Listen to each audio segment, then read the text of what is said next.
廣東人深信不疑嘅謠言，你俾人呃過幾個？第一，食飯唔乾淨，大個嘅時候嫁個豆皮老公；第二，你喺石頭爆出嚟嘅；第三，你係垃圾堆裏邊執翻嚟嘅；第四，捐過人哋褲浪底，你就唔識得長高；第五，食西瓜吞咗西瓜核，你頭頂會長西瓜；第六，睇人哋沖涼咧會生眼挑針；第七，坐過人哋啱坐個凳會生痔瘡；第八，吞咗香口膠咧啲腸會黐埋一齊；第九，千祈唔好同紅眼病嘅人對視，若果唔係你會被傳染。第十點，你甩牙嘅時候咧，上排嘅牙咧要掟上屋頂，下排嘅牙咧要埋落地底，若果唔係你啲牙就長唔好。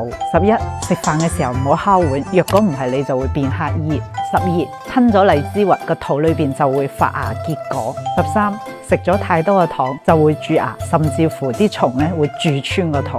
14，食完飯跑步咧你會得盲腸炎。15，食粥嘅時候你搞粥會生風，個肚會肚痛。